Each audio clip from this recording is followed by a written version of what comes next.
Hi friends, ನಮಸ್ಕಾರ. Welcome back to my channel. ನಾನು ಮಮತಾ. ಇವತ್ತು ಎರಡು ರೆಸಿಪಿನ ನಾನು ನಿಮ್ಮ ಜೊತೆ ಶೇರ್ ಮಾಡ್ಕೊಳ್ತಾ ಇದ್ದೀನಿ. ಇವಾಗ ಮೊದಲಿಗೆ ಟಿಫನ್ಗೆ ನಾನು ಇವತ್ತು ಅವಲಕ್ಕಿ ಉಪ್ಪಿಟ್ಟನ್ನು ಮಾಡ್ತಾಯಿದ್ದೀನಿ. ಡಯಟ್ ಫುಡ್ ಅಂತಂದಮೇಲೆ ಡೈಲಿ ಅಂದರೆ ರೈಸ್ ಅವಾಯ್ಡ್ ಮಾಡಬೇಕು. ರೈಸ್ ಅವಾಯ್ಡ್ ಮಾಡಿ ಈ ಥರ ಏನು ಟಿಫನ್ ಎಲ್ಲ ನಾನು ಮಾಡ್ಕೊಳ್ತೀನಿ. ಅವಲಕ್ಕಿ, ಉಪ್ಪಿಟ್ಟು ಈ ಥರ ಏನಾದರೂ ಏನು ಟೊಮೊಟೊ ಬಾತ್, ಕುಷ್ಕ ಈ ಥರ ಮಾಡಿದ್ರೆ ನಾನು ಸ್ವಲ್ಪ ತಿಂತೀನಿ. ಇವಾಗ ನಾನಿಲ್ಲಿ ನೋಡ್ತಾ ಇದ್ದೀರಲ್ಲ, ಇವಾಗ ಬಾಣಲಿಗೆ ನಾನು ಎಣ್ಣೆನ ಹಾಕ್ಕೊಂಡು ಈಗ ಸಾಸಿವೆ ಮತ್ತು ಜೀರಿಗೆ, ಸ್ವಲ್ಪ ಉದ್ದಿನಬೇಳೆ ಮತ್ತು ಕಡಲೆಬೇಳೆನ ಹಾಕ್ತಾಯಿದ್ದೀನಿ. ಹಾಗೆ ಸ್ವಲ್ಪ ಕರಿಬೇವನ್ನು ಹಾಕ್ತಾಯಿದ್ದೀನಿ. ಇದ್ರ ಜೊತೆಗೆ ನಾನು ಇಲ್ಲಿ ಹಸಿಮೆಣಸಿನ್ಕಾಯಿ ಮತ್ತು ಈರುಳ್ಳಿನ ಹಾಕ್ತಾಯಿದ್ದೀನಿ. ಇದು ಗಾಣದೆಣ್ಣೆ ಆಗಿರೋದ್ರಿಂದ, ಹಾಗೆ ಸ್ಟೀಲ್ ಬಾಣಲಿ ಅಲ್ವಾ, ಸ್ಟೀಲ್ ಬಾಣಲಿ ಮತ್ತು ಗಾಣದೆಣ್ಣೆ ಆಗಿರೋದ್ರಿಂದ ಬೇಗನೆ ಏನು ಸೀದ್ಬಿಡುತ್ತೆ. ಕಮ್ಮಿ ಉರಿ ಇಟ್ಟರೂ ಸೀಯುತ್ತೆ. ಗಾಣದೆಣ್ಣೆ ಎಲ್ಲ ಬೇಗ ಬಿಸಿ ಆಗಿಬಿಡುತ್ತೆ. ಇವಾಗ ನೋಡಿ, ಹಸಿಮೆಣಸಿನ್ಕಾಯಿ ಫ್ರೈ ಆಗಿದೆ. ಹಸಿಮೆಣಸಿನ್ಕಾಯಿ ಫ್ರೈ ಆದಮೇಲೆ ನಾನಿಲ್ಲಿ ಈರುಳ್ಳಿನ ಹಾಕ್ತಾಯಿದ್ದೀನಿ.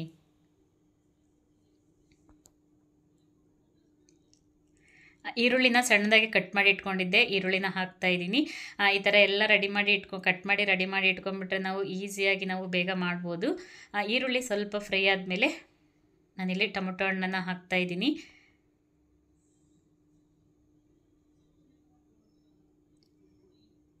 ನೋಡ್ಬೋದು, ಈರುಳ್ಳಿ ಎಲ್ಲ ಚೆನ್ನಾಗಿ ಫ್ರೈ ಆಗಿದೆ. ಈರುಳ್ಳಿ, ಹಸಿಮೆಣಸಿನ್ಕಾಯಿ ಎಲ್ಲ ಚೆನ್ನಾಗಿ ಫ್ರೈ ಆಗಿದೆ.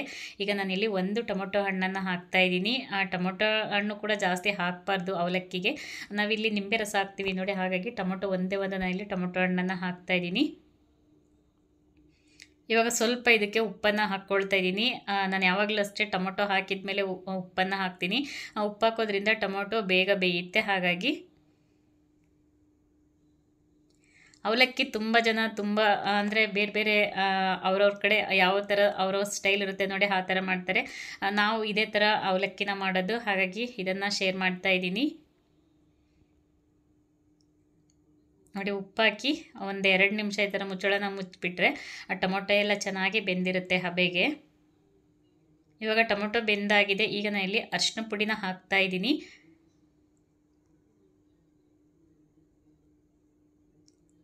ಸ್ವಲ್ಪ ಅರಿಶಿನ ಪುಡಿ ಹಾಕಿ ನಾನಿಲ್ಲಿ ಚೆನ್ನಾಗಿ ಮಿಕ್ಸ್ ಮಾಡ್ಕೊಳ್ತಾ ಇದ್ದೀನಿ.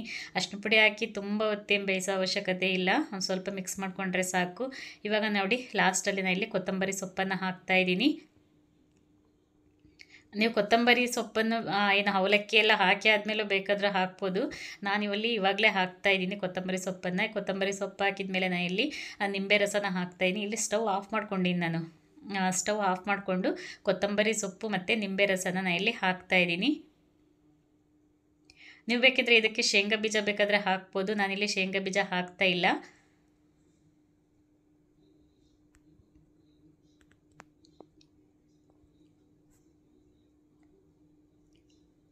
ನೋಡಿ, ನಿಂಬೆ ರಸ ಹಾಕಿ ಕೊತ್ತಂಬರಿ ಸೊಪ್ಪು ಹಾಕಿದ ಮೇಲೆ ಇನ್ನೊಂದು ಸಲ ಚೆನ್ನಾಗಿ ಮಿಕ್ಸ್ ಮಾಡ್ಕೊಳ್ತೀನಿ.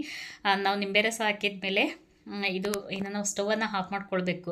ಸ್ಟವ್ ಆನ್ ಇರುವಾಗಲೇ ನಿಂಬೆ ರಸ ಹಾಕಬಾರ್ದು. ಈಗ ನೋಡಿ, ಗೊಜ್ಜೆಲ್ಲ ರೆಡಿಯಾಗಿದೆ. ಈಗ ನಾನು ಸ್ವಲ್ಪ ಗೊಜ್ಜನ್ನು ತೆಗಿತಾ ಇದ್ದೀನಿ, ಅಂದರೆ ಜಾಸ್ತಿ ಆಗುತ್ತೆ ಅದಕ್ಕೋಸ್ಕರ. ಆಮೇಲೆ ಬೇಕಂದರೆ ಹಾಕ್ಕೊಳ್ಬೋದು. ನಾನು ಇಲ್ಲಿ ಅವಲಕ್ಕಿನ ತೊಳೆದು ಒಂದು 1/4 ಗಂಟೆ ನಾನು ನೆನೆಸಿದ್ದೆ. ಇವಾಗ ಅವಲಕ್ಕಿ ಕೂಡ ನೆಂದಿದೆ. ಅವಲಕ್ಕಿ ಎಲ್ಲ ಪೂರ್ತಿ ನೆಂದು ಅದು ಏನು ನೀರೆಲ್ಲ ಡ್ರೈ ಆಗಿದೆ ನೋಡಿ. ಇವಾಗ ನಾನು ಅವಲಕ್ಕಿನ ಕಲಿಸ್ಕೊಳ್ತಾ ಇದ್ದೀನಿ. ಇದಕ್ಕೆ ಬೇಕಾದರೆ ನೀವು ಹಸಿ ತೆಂಗಿನಕಾಯಿ ತುರಿಬೇಕಾದ್ರೂ ಹಾಕ್ಬೋದು. ಹಸಿ ತೆಂಗಿನಕಾಯಿ ಹಾಕ್ತಾಯಿಲ್ಲ ನಾನು. ಅದ್ರ ಬದಲಿಗೆ ಅಚ್ಚಕಡಲೆ ಪುಡಿ ಇರುತ್ತೆ ನೋಡಿ, ಅಚ್ಚಕಡಲೆ ಪುಡಿ, ಜೀರಿಗೆ, ಉಪ್ಪು ಮತ್ತು ಬೆಳ್ಳುಳ್ಳಿ ಸ್ವಲ್ಪ ಎಲ್ಲ ಹಾಕಿ ನಾನು ಪುಡಿನ ಮಾಡಿ ಇಟ್ಕೊಂಡಿರ್ತೀನಿ. ನಾವು ಮಂಡಕ್ಕಿ ಒಗ್ಗರಣೆಗೆ ಹಾಕ್ತೀವಿ ನೋಡಿ, ಸೇಮ್ ಅದೇ ಪೌಡರ್ನೇ ಇದಕ್ಕೂ ನಾನಿಲ್ಲಿ ಹಾಕ್ತಾಯಿದ್ದೀನಿ. ತುಂಬ ಟೇಸ್ಟಿ ಆಗುತ್ತೆ. ಯಾಕಂದರೆ ನಾವು ಯಾವುದು ಮಸಾಲ ಪುಡಿ ಹಾಕಲ್ಲ ಅಲ್ಲ, ಹಾಗಾಗಿ ತುಂಬ ಟೇಸ್ಟಿ ಆಗುತ್ತೆ.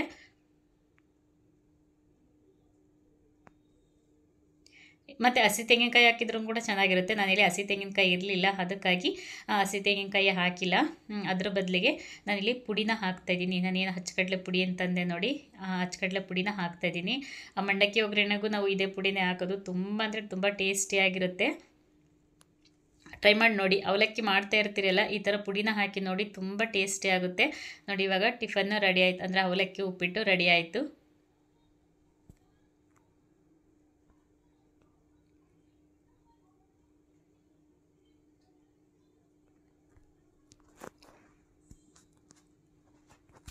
ಬನ್ನಿ ಇವಾಗ ಟಿಫನ್ ರೆಡಿಯಾಗಿದೆ. ನಾನು ಟಿಫನ್ ಮಾಡಿ ನಾನು ನಿಮಗೆ ಆಮೇಲೆ ಸಿಗ್ತೀನಿ. ಒಂದು ಒಳ್ಳೆ ಡಯಟ್ ಬ್ರೇಕ್ಫಾಸ್ಟು ರೆಡಿಯಾಗಿದೆ. ಸ್ವಲ್ಪ ಸ್ಟವನ್ನು ಆನ್ ಮಾಡಿಕೊಂಡು ಸ್ವಲ್ಪ ಬಿಸಿ ಮಾಡ್ಕೊಳ್ತಾ ಇದ್ದೆ. ಅಂದರೆ ನಾವು ತಿನ್ನಬೇಕಾದ್ರೆ ಬಿಸಿನ ಮಾಡ್ಕೋಬೇಕು, ಬಿಸಿ ಮಾಡಿ ಇಡಬಾರ್ದು. ನಾವು ತಿನ್ನಬೇಕಾದ್ರೆ ಬಿಸಿ ಮಾಡ್ಕೊಳ್ಬೇಕು. ನಾವು ಕಡಲೆಪುಡಿ ಹಾಕಿರೋದ್ರಿಂದ ತಳ ಹತ್ತುತ್ತೆ, ಹಂಗಾಗಿ ಜಾಸ್ತಿ ಬಿಸಿ ಮಾಡ್ಕೊಳ್ಬಾರ್ದು, ಸ್ವಲ್ಪ ಬಿಸಿ ಮಾಡ್ಕೋಬೇಕು ಅಷ್ಟೇ. ನೋಡಿ ಅವಲಕ್ಕಿ ಟಿಫನ್ ರೆಡಿ ಆಯಿತು. ಇದ್ರ ಜೊತೆಗೆ ಸೌತೆಕಾಯಿ ಇಲ್ಲ ಕ್ಯಾರೆಟು ಏನು ಬೇಕಾದರೂ ಇಟ್ಕೊಂಡು ನಾವು ತಿನ್ಬೋದು ಟಿಫನ್ ಜೊತೆಗೆ. ನಮಗೆ ಡಯಟ್ ಫುಡ್ ಆಗುತ್ತೆ. ಇವಾಗ ಟಿಫನ್ ಎಲ್ಲ ಆದಮೇಲೆ ನಾನು ಇಲ್ಲಿ ಮಧ್ಯಾಹ್ನಕ್ಕೆ ಇವತ್ತು ಬೀಟ್ರೋಟ್ ಪಲ್ಯ ಮತ್ತು ಚಪಾತಿನ ಮಾಡ್ತಾಯಿದ್ದೀನಿ. ನಾನು ನಿಮಗೆ ಅಂದರೆ ಇದನ್ನು ತೋರಿಸಿಲ್ಲ, ಅನ್ಬಾಕ್ಸಿಂಗ್ ವಿಡಿಯೋ ಇದೆ, ಶೇರ್ ಮಾಡ್ತೀನಿ ನೆಕ್ಸ್ಟು. ಇದು ನಾನು ಏನು ಪ್ರೀತಿ ಮಿಕ್ಸಿ ತೊಗೊಂಡಿದ್ದೆ ಅಲ್ವಾ, ಇದು ಅದರಲ್ಲೇ ತೊಗೊಂಡಿರೋದು. ನನಗೆ ಈ ಥರದ್ದು ಬೇಕು ಅಂತ ನೋಡಿನೇ ವೆಯ್ಟ್ ಮಾಡಿನೇ ತೊಗೊಂಡಿರೋದು. ತುಂಬ ಅಂದರೆ ತುಂಬ ಚೆನ್ನಾಗಿದೆ. ಇದು ಇರೋದ್ರಿಂದ ಎಷ್ಟು ಯೂಸ್ ಆಗಿದೆ ಅಂತ ಅಂತೀರಾ. ತುಂಬ ಚೆನ್ನಾಗಿ ಹೆಲ್ಪ್ ಆಗಿದೆ ಇದು ಇರೋದ್ರಿಂದ. ನಾವು ಇದರಿಂದ ಚಪಾತಿ ಹಿಟ್ಟು ನಾನು ಕಲಸೋದು ತೋರಿಸ್ತೀನಿ ನಿಮಗೆ. ಒಂದು 2 ನಿಮಿಷದೆಲ್ಲ ಚಪಾತಿ ಹಿಟ್ಟನ್ನು ಕಲಿಸ್ಕೊಳ್ಬೋದು.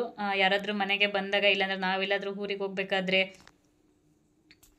ಏನಾದರೂ ಜಾಸ್ತಿ ಕಲಿಸ್ಕೋಬೇಕು ಚಪಾತಿ ಹಿಟ್ಟನ್ನು ಅಂತಂದರೆ ನಾವು ಈ ಥರ ಆರಾಮಾಗಿ ನಾವು ಇದರಲ್ಲಿ ಕಲಿಸ್ಕೊಳ್ಬೋದು. ನೋಡಿ, ಗೋಧಿ ಹಿಟ್ಟು ಹಾಕ್ಕೊಂಡು ಸ್ವಲ್ಪ ಉಪ್ಪು ಹಾಕ್ಕೊಂಡು ಸ್ವಲ್ಪ ಎಣ್ಣೆ ಹಾಕ್ತಾಯಿದ್ದೀನಿ. ಇವಾಗ ಸ್ವಲ್ಪ ನೀರು ಹಾಕ್ತಾಯಿದ್ದೀನಿ. ಇದಕ್ಕೆ ಜಾಸ್ತಿ ಕೂಡ ನೀರು ಬೇಕಾಗೋದಿಲ್ಲ. ಸ್ವಲ್ಪ ನೀರನ್ನು ಹಾಕ್ಕೊಂಡು ಇವಾಗ ನಾನು ಇದನ್ನ ಮಿಕ್ಸಿ ಮಾಡ್ಕೊಳ್ತೀನಿ. ನೀವು ನೋಡ್ಬೋದು, ನಿಮಗೂ ಕೂಡ ಆಶ್ಚರ್ಯ ಅನಿಸುತ್ತೆ. ಇದರಿಂದ ನಾವು ಏನು ಹೋಳಿಗೆ ಮಾಡೋದಕ್ಕೆ ಮೈದಾ ಹಿಟ್ಟು ಕೂಡ ಇದರಲ್ಲೇ ಕಲಿಸ್ಕೊಳ್ಬೋದು. ಹಾಗೆ ನಾವು ಬೇಳೆ ಹೂರಣ ಕೂಡ ಇದರಲ್ಲೇ ನಾವು ರುಬ್ಕೊಳ್ಬೋದು. ಮತ್ತು ಜೋಳ, ಅಂದರೆ ನಾವೇನು ಜೋಳದ ರೊಟ್ಟಿ ಮಾಡ್ತೀವಿ ನೋಡಿ, ಆ ಜೋಳದ ಹಿಟ್ಟು ಕೂಡ ನಾವು ಇದರಲ್ಲಿ ಕಲಿಸ್ಕೊಳ್ಬೋದು. ಹಾಗೆ ತರಕಾರಿ ನಾವೇನಾದರೂ ವೆಜಿಟೇಬಲ್ ನಾವು ಕಟ್ ಮಾಡಬೇಕಂದ್ರೆ ಇದರಿಂದ ಕೂಡ ಚಾಪ್ ಮಾಡ್ಕೊಳ್ಬೋದು. ತುಂಬ ಅಂದರೆ ತುಂಬ ಚೆನ್ನಾಗಿದೆ. ನನಗಂತೂ ತುಂಬ ಹೆಲ್ಪ್ ಆಗಿದೆ ಇದಿರೋದ್ರಿಂದ. ನಾನು ತೋರಿಸ್ತೀನಿ ನೆಕ್ಸ್ಟ್ ನಿಮಗೆ. ಯಾರಾದರೂ ತೊಗೊಳ್ಳೋರಿದ್ರೆ ಈ ಕಂಪ್ನಿದು ತೊಗೊಳ್ಳಿ. ಅಂದರೆ ಪ್ರೀತಿ ಕಂಪ್ನಿದು ತೊಗೊಳ್ಳಿ. ಅಂದರೆ ಅದರಲ್ಲಿ ಇದು ಬರುತ್ತೆ, ತೊಗೊಳ್ಳಿ. ತುಂಬ ಅಂದರೆ ತುಂಬ ಚೆನ್ನಾಗಿದೆ. ನೋಡಿ ಎಷ್ಟು ಚೆನ್ನಾಗಿ ಅದು ಕಲಿಸ್ಕೊಳ್ತಾ ಇದೆ ಅಂತ ಅಂದ್ಬಿಟ್ಟು.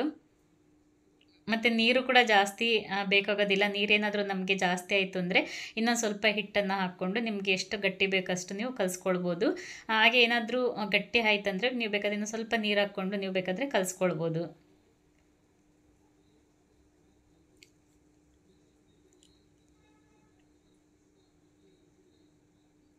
ನೋಡಿ, ಇವಾಗ ನಮಗೆ ಚಪಾತಿ ಹಿಟ್ಟು ಯಾವ ಥರ ನಮಗೆ ಎಷ್ಟು ಗಟ್ಟಿ ಬೇಕು ಅಷ್ಟು ಅದು ನಾನಿಲ್ಲಿ ಕಲಿಸ್ಕೊಂಡಿದ್ದೀನಿ. ನೀವು ನೋಡ್ಬೋದು ಎಷ್ಟು ನಯಸ್ಸಿಗೆ ಬಂದಿದೆ ಅಂತ ಅಂತೀರಾ. ನಾವು ಕೈಯಲ್ಲಿ ಕಲಿಸಿದ್ರೆ ಇಷ್ಟು ನಯಸ್ ಇರೋದಿಲ್ಲ. ಇದರಲ್ಲಿ ಚೆನ್ನಾಗಿ ಬಂದಿದೆ, ಎಷ್ಟು ಸ್ಮೂತಾಗಿ ಬಂದಿದೆ. ಚಪಾತಿನೂ ಅಷ್ಟೇ, ಅಷ್ಟು ಚೆನ್ನಾಗಿ ಸ್ಮೂತಾಗಿ ಬರ್ತವೆ.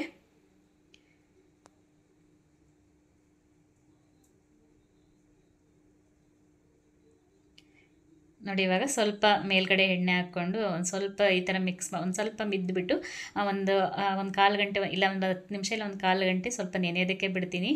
ತುಂಬ ಅಂದರೆ ತುಂಬ ಚೆನ್ನಾಗಿ ಚಪಾತಿ ಬರ್ತವೆ. ಬನ್ನಿ, ಇವತ್ತು ಬೀಟ್ರೋಟ್ ಪಲ್ಯ ಮಾಡ್ತಾಯಿದ್ದೀನಿ ಚಪಾತಿ ಜೊತೆಗೆ. ಬೀಟ್ರೋಟ್ ಪಲ್ಯ ತುಂಬ ಅಂದರೆ ತುಂಬ ಸಿಂಪಲ್ಲಾಗಿ ಮಾಡ್ತೀನಿ. ಇವಾಗ ನಾನು ಇಲ್ಲಿ ಬೀಟ್ರೋಟನ್ನು ತೊಳ್ಕೊಂಡು ಇದ್ರ ಮೇಲ್ಗಡೆ ಸಿಪ್ಪೆ ಇರುತ್ತೆ ನೋಡಿ, ಆ ಸಿಪ್ಪೆ ಎಲ್ಲ ತೆಗಿತಾ ಇದ್ದೀನಿ. ಈ ಥರ ಒಂದು ಪ್ಲೇಟ್ ಇಟ್ಕೊಂಡು ಈ ಥರ ಸಿಪ್ಪೆ ಎಲ್ಲ ತೆಗಿತಾ ಇದ್ದೀನಿ. ಯಾಕಂದರೆ ಸ್ಲ್ಯಾಬು ಕೂಡ ಗಲೀಜಾಗೋದಿಲ್ಲ. ಈ ಥರ ಪ್ಲೇಟನ್ನು ಇಟ್ಕೊಂಡು ಈ ಥರ ಸಿಪ್ಪೆನ ತೆಗೆದ್ರೆ ಮತ್ತು ಕೆಲಸನೂ ಕೂಡ ಬೇಗ ಆಗುತ್ತೆ. ಬೀಟ್ರೋಟ್ ಅಂತ ಅಂದರೆ ಎಲ್ಲರಿಗೂ ಗೊತ್ತೇ ಇರುತ್ತೆ, ಬೀಟ್ರೋಟಿಂದ ಎಷ್ಟೆಲ್ಲ ಬೆನಿಫಿಟ್ ಇದೆ ಅಂತ ಅಂದ್ಬಿಟ್ಟು. ಯಾರಿಗೆಲ್ಲ ಬ್ಲಡ್ ಕಮ್ಮಿ ಇರುತ್ತೆ ನೋಡಿ ಅಂಥವರು ವಾರದಲ್ಲಿ 2ರಿಂದ 3 ಸಲ ಬೀಟ್ರೋಟ್ ಪಲ್ಯ ಆಗಲಿ, ಬೀಟ್ರೋಟ್ ಜ್ಯೂಸ್ ಆಗಲಿ, ಈ ಥರ ಪಲ್ಯ ಮಾಡಿಕೊಂಡು ತಿನ್ಬೋದು. ಹಾಗೆ ಹಸಿದು ಕೂಡ ನಾವು ಸಲಾಡ್ ರೀತಿಯಲ್ಲಿ ಮಾಡಿಕೊಂಡು ನಾವು ತಿನ್ಬೋದು. ನೆಕ್ಸ್ಟ್ ಬರೋ ವ್ಲಾಗ್ಗಳಲ್ಲಿ ಅದು ಕೂಡ ಬರುತ್ತೆ. ಮತ್ತು ನೋಡಿ, ಇವಾಗ ನಾನು ಈರುಳ್ಳಿ, ಹಸಿಮೆಣಸಿನ್ಕಾಯಿ ಎಲ್ಲ ಹೆಚ್ಚಿ ಇಟ್ಕೊಂಡಿದ್ದೆ. ಇವಾಗ ಇಲ್ಲಿ ಟೊಮೊಟೊ ಕೂಡ ಹೆಚ್ಚಿಟ್ಕೊಳ್ತಾ ಇದ್ದೀನಿ. 2 ಈರುಳ್ಳಿನ ತೊಗೊಂಡಿದ್ದೆ, ಹಾಗೆ ಒಂದು 3ರಿಂದ 4 ಹಸಿಮೆಣಸಿನ್ಕಾಯಿಯನ್ನು ತೊಗೊಂಡಿದ್ದೀನಿ. ಈಗ 1 ಟೊಮೊಟೊ ಹಣ್ಣನ್ನು ತೊಗೊಂಡಿದ್ದೀನಿ. ಇದನ್ನು ಎಲ್ಲ ಕೂಡ ಈ ಥರ ಕಟ್ ಮಾಡಿ ಇಟ್ಕೊಂಡ್ಬಿಡ್ತೀನಿ ನಾನು, ಬೇಗ ಮಾಡೋದಕ್ಕೆ ಈಸಿ ಆಗುತ್ತೆ ಅಂತ ಅಂದ್ಬಿಟ್ಟು.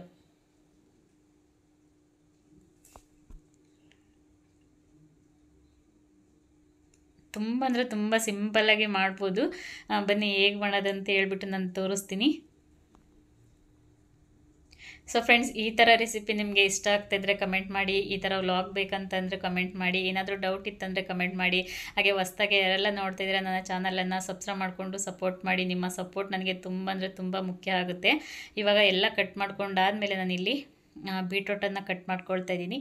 ಬೀಟ್ರೋಟು ನೀವು ದಪ್ಪ ಬೇಕಾದರೂ ಕಟ್ ಮಾಡ್ಕೊಳ್ಬೋದು. ನಿಮಗೆ ಎಷ್ಟು ತೆಳು ಬೇಕು ನೋಡಿ, ಇಲ್ಲಾಂದರೆ ಎಷ್ಟು ಸಣ್ಣ ಬೇಕು ನೋಡಿ, ಅಷ್ಟು ಸಣ್ಣದಾಗೂ ಕೂಡ ನೀವು ಕಟ್ ಮಾಡ್ಕೊಳ್ಬೋದು. ನಾನಿಲ್ಲಿ ಸ್ವಲ್ಪ ಸಣ್ಣದಾಗಿ ಕಟ್ ಮಾಡ್ಕೊಳ್ತಾ ಇದ್ದೀನಿ. ಮತ್ತು ನಾವು ಕಟ್ ಮಾಡಿದ ಮೇಲೆ ನಾವು ಬೀಟ್ರೋಟನ್ನು ತೊಳಿಬಾರ್ದು. ಅದರಲ್ಲಿ ಏನು ಕಲ್ಲರ್ ಇರುತ್ತೆ ನೋಡಿ, ಆ ಕಲ್ಲರ್ ಎಲ್ಲ ಬಿಟ್ಕೊಳ್ಳುತ್ತೆ. ನಾವು ಸಿಪ್ಪೆ ತೆಗೆದಾದ್ಮೇಲೆ ನಾವು ಈ ಥರ ಏನು ಸಿಪ್ಪೆ ತೆಗಿತೀವಿ ನೋಡಿ, ಆವಾಗಲೇ ಈ ಥರ ತೊಳ್ಕೊಂಡು ಸ್ವಲ್ಪ ಡ್ರೈ ಆಗೋದಕ್ಕೆ ಬಿಡಬೇಕು. ಆಮೇಲೆ ಈ ಥರ ಕಟ್ ಮಾಡ್ಕೊಳ್ಬೇಕು.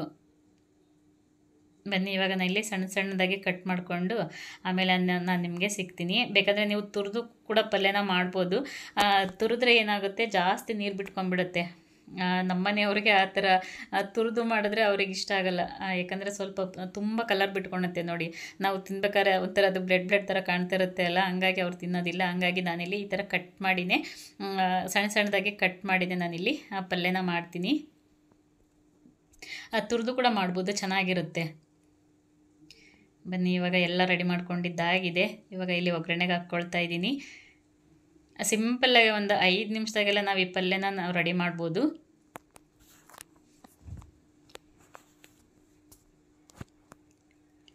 ನಾನಿಲ್ಲಿ ಕುಕ್ಕರ್ ಅಂದರೆ ಬೇಗ ಮಾಡಬೇಕಲ್ವ, ಹಾಗಾಗಿ ನಾನಿಲ್ಲಿ ಕುಕ್ಕರ್ ಇಟ್ಕೊಂಡಿದ್ದೀನಿ. ಕುಕ್ಕರ್ ಇಲ್ಲಾಂದರೆ ನೀವು ಪಾತ್ರೆನಲ್ಲೂ ಕೂಡ ಮಾಡ್ಬೋದು, ಅಂದರೆ ಬಾಣಲಿಯಲ್ಲೂ ಕೂಡ ನೀವು ಮಾಡ್ಬೋದು. ನಾನಿವಾಗ ಎಣ್ಣೆ ಹಾಕ್ಕೊಂಡು ಇದಕ್ಕೆ ಸಾಸಿವೆ ಮತ್ತು ಜೀರಿಗೆನ ಹಾಕ್ಕೊಳ್ತಾ ಇದ್ದೀನಿ. ಹಾಗೆ ಸ್ವಲ್ಪ ಉದ್ದಿನಬೇಳೆ ಮತ್ತು ಸ್ವಲ್ಪ ಕಡಲೆಬೇಳೆನ ಹಾಕ್ತಾಯಿದ್ದೀನಿ.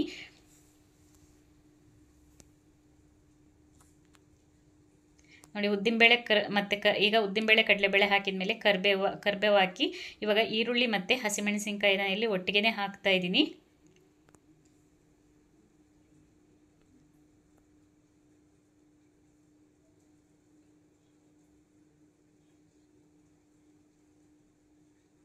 ಚೆನ್ನಾಗಿ ಫ್ರೈ ಆಗಲಿ. ಒಂದೆರಡರಿಂದ 3 ನಿಮಿಷ ಈ ಥರ ಫ್ರೈ ಮಾಡಿಕೊಂಡ್ರೆ ಈರುಳ್ಳಿ ಮತ್ತು ಹಸಿಮೆಣಸಿನ್ಕಾಯಿ ಫ್ರೈ ಆಗಿರುತ್ತೆ. ಇವಾಗ ನಾನಿಲ್ಲಿ 1 ಟೊಮೊಟೊ ಹಣ್ಣನ್ನು ಹಾಕ್ತಾಯಿದ್ದೀನಿ. ಯಾಕಂದರೆ ಬೀಟ್ರೋಟು ಸ್ವೀಟ್ ಇರುತ್ತೆ ಅಲ್ಲ, ಹಾಗಾಗಿ ಹುಳಿ ಬೇಕಲ್ವ, ಹಾಗಾಗಿ ಸ್ವಲ್ಪ ಒಂದೇ ಒಂದು ಟೊಮೊಟೊ ಹಣ್ಣು ಹಾಕ್ತಾಯಿದ್ದೀನಿ. ನೀವು ಟೊಮೊಟೊ ಇಲ್ಲ ಅಂತಂದರೆ ನೀವು ಬೇಕಿದ್ದರೆ ಹುಣಸೆ ರಸ ಬೇಕಾದ್ರೂ ಹಾಕ್ಬೋದು. ಇವಾಗ ಉಪ್ಪನ್ನು ಹಾಕ್ತಾಯಿದ್ದೀನಿ. ಉಪ್ಪು ಹಾಕಿದ ಮೇಲೆ ಚೆನ್ನಾಗಿ ಸ್ವಲ್ಪ ಫ್ರೈ ಮಾಡ್ಕೊಂಬಿಡೋಣ. ಟೊಮೊಟೊ ಬೆಂದಮೇಲೆ ನಾನಿಲ್ಲಿ ಇವಾಗ ನಾನೇನು ಬೀಟ್ರೋಟ್ ಕಟ್ ಮಾಡಿ ಇಟ್ಕೊಂಡಿದ್ದೆ ನೋಡಿ, ಆ ಬೀಟ್ರೋಟನ್ನು ಆ್ಯಡ್ ಮಾಡ್ತಾಯಿದ್ದೀನಿ.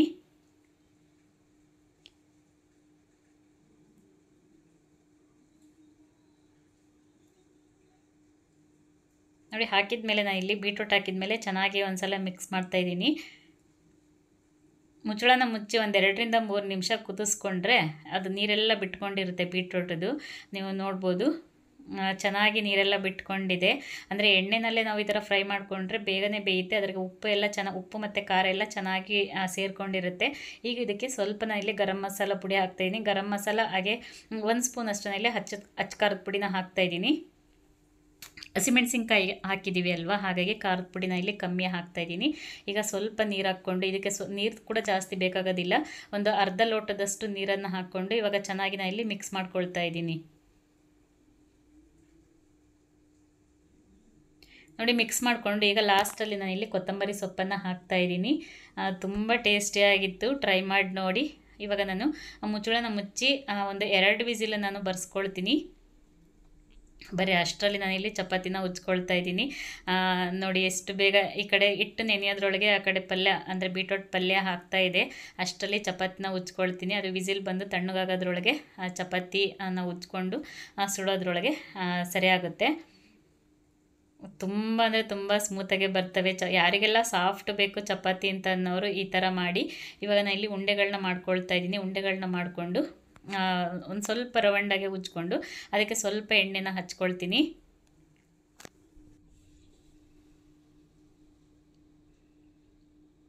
ಬನ್ನಿ, ಇವಾಗ ಉಂಡೆಗಳನ್ನೆಲ್ಲ ಮಾಡ್ಕೊಂಡಿದ್ದಾಗಿದೆ. ಇವಾಗ ನಾನು ಇಲ್ಲಿ ಚಪಾತಿನ ಉಜ್ಕೊಳ್ತಾ ಇದ್ದೀನಿ.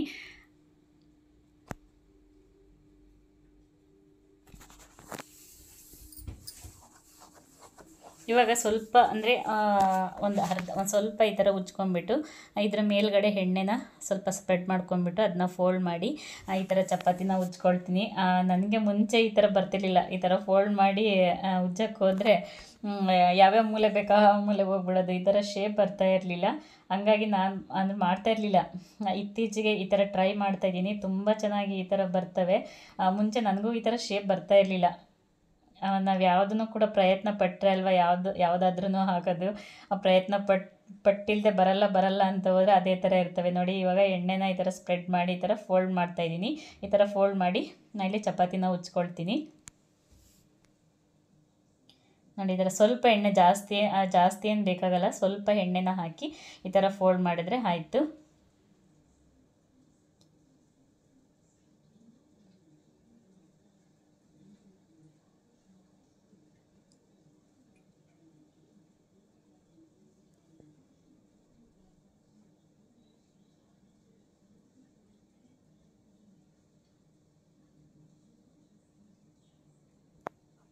ನೋಡಿ ಈ ಥರ ಎಲ್ಲ ಉಜ್ಕೊಂಡು ಆಮೇಲೆ ನಾನು ನಿಮಗೆ ಸಿಗ್ತೀನಿ. ನಾನಿಲ್ಲಿ ವಿಡಿಯೋ ಲೆಂತಿ ಆಗುತ್ತೆ ಅಂತ ಅಂದ್ಬಿಟ್ಟು ನಾನು ವಿಡಿಯೋನ ಸ್ಪೀಡಲ್ಲಿ ಇಟ್ಟಿದ್ದೀನಿ. ಇಷ್ಟೊಂದು ಫಾಸ್ಟಾಗೆ ಚಪಾತಿ ಉಜ್ತೀರಾ ಅಂತ ಅಂದ್ಕೋಬೇಡ್ರಿ, ಯಾಕಂದರೆ ವಿಡಿಯೋ ಲೆಂತಿ ಆಗಿಬಿಡುತ್ತೆ. ಹಾಗಾಗಿ ನಾನು ವಿಡಿಯೋನ ಇಲ್ಲಿ ಸ್ಪೀಡಲ್ಲಿ ಇಟ್ಟಿದ್ದೀನಿ ಅಷ್ಟೇ. ನೋಡಿ ಎಷ್ಟು ನಾವು ಎಷ್ಟು ತೆಳು ಬೇಕಾದ್ರೂ ನಾವು ಉಜ್ಕೊಳ್ಬೋದು, ಅಷ್ಟು ಚೆನ್ನಾಗಿ ಬರ್ತವೆ ಚಪಾತಿ. ಅಂದರೆ ಚೆನ್ನಾಗಿ ನೆಂದಿರುತ್ತೆ ಅಲ್ಲ, ಹಿಟ್ಟು ಕೂಡ ಸ್ಮೂತಾಗಿ ಇದ್ದರೆ ಚಪಾತಿ ಕೂಡ ಚೆನ್ನಾಗಿ ಬರ್ತವೆ.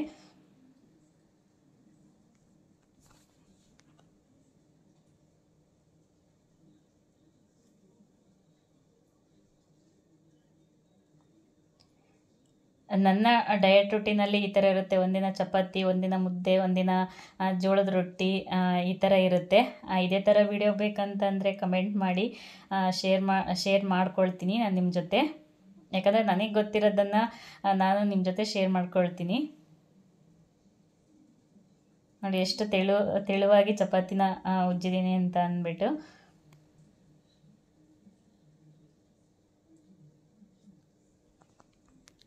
ಬನ್ನಿ, ಈಗ ಚಪಾತಿ ಎಲ್ಲ ಉಜ್ಕೊಂಡಿದ್ದಾಗಿದೆ. ನಾನಿಲ್ಲಿ ಸುಡ್ತಾ ಇದ್ದೀನಿ, ಅಂದರೆ ಚಪಾತಿನ ಫ್ರೈ ಮಾಡ್ಕೊಳ್ತಾ ಇದ್ದೀನಿ.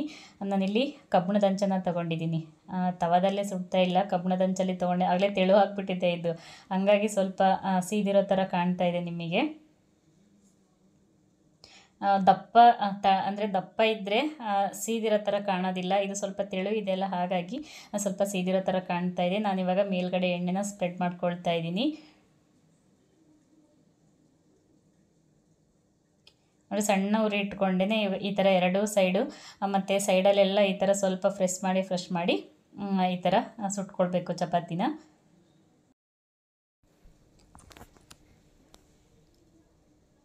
ಇಲ್ಲಿ ನಮ್ಮ ಮನೆಯವ್ರಿಗಷ್ಟೇ ನಾನು ಆಯಿಲನ್ನು ಹಾಕಿ ನಾನು ಚಪಾತಿನ ಸುಡ್ತಾ ಇದ್ದೀನಿ. ನಾನು ಎಣ್ಣೆ ಅಂದರೆ ಆಯಿಲನ್ನು ಹಾಕ್ಕೊಳ್ಳೋದಿಲ್ಲ ಚಪಾತಿಗಾಗಿ, ಡ್ರೈ ಆಗಿ ನಾನಿಲ್ಲಿ ಸುಟ್ಕೊಳ್ತೀನಿ ಚಪಾತಿನ.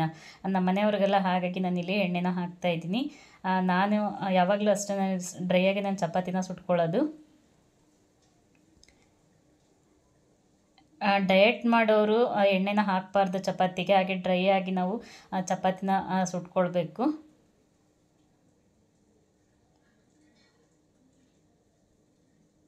ನೋಡಿ, ಇಷ್ಟಾದರೆ ಚಪಾತಿ ರೆಡಿ ಆಯಿತು.